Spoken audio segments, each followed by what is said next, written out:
Una vera bomba ha appena scosso Napoli questa sera e ha lasciato tutti i tifosi del nostro amato Napoli sotto shock.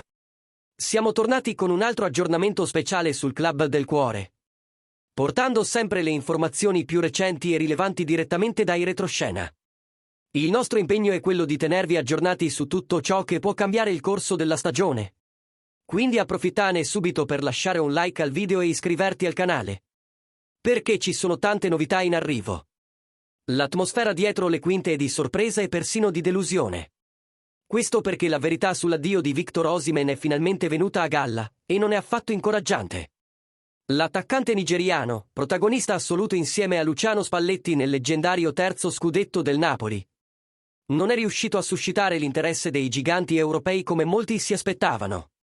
Il risultato è stato uno shock sia per Aurelio De Laurentiis che per i tifosi, che immaginavano una vera e propria guerra di offerte per il loro bomber. Ma perché i grandi club non sono entrati nella corsa? L'alto costo del trasferimento potrebbe essere una giustificazione, ma non l'unica. Basta guardare le spese dell'ultima estate. Il Liverpool ha pagato 95 milioni di euro per Ekitike. Il Manchester United ha investito oltre 85 milioni per Sesko. L'Arsenal ha speso 72 milioni per Gyökeres e il Chelsea ha preso João Pedro per 64 milioni. Eppure, nonostante questo scenario, Osimhen non è stato l'obiettivo dei giganti ed è finito per riaccontentarsi del Galatasaray. La spiegazione, rivelata dagli esperti, sta nello storico preoccupante di infortuni.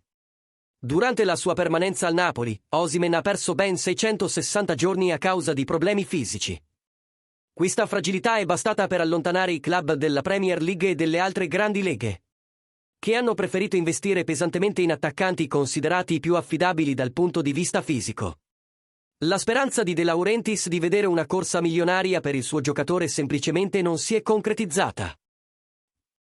Il caso Osimhen mette anche in evidenza la differenza nel legame emotivo lasciato a Napoli. Diversamente da idoli come Lavezzi, Cavani e Hamšík, che ancora oggi vengono ricordati con affetto dai tifosi nonostante l'addio, l'attaccante nigeriano non è riuscito a preservare questo legame. Il modo in cui ha lasciato il club, unito alle continue assenze in campo, ha trasformato il suo rapporto con i napoletani in qualcosa di agrodolce, mescolando ricordi di gloria con una sensazione di frustrazione. E ora voglio sapere da te, tifoso del Napoli: Osimhen meritava un addio migliore o la sua uscita è stata solo una conseguenza naturale delle circostanze? Pensi che la dirigenza avrebbe dovuto fare di più per valorizzarlo o è stato giusto andare avanti? Lascia la tua opinione nei commenti e manda subito un super thanks per rafforzare ancora di più la nostra comunità azzurra.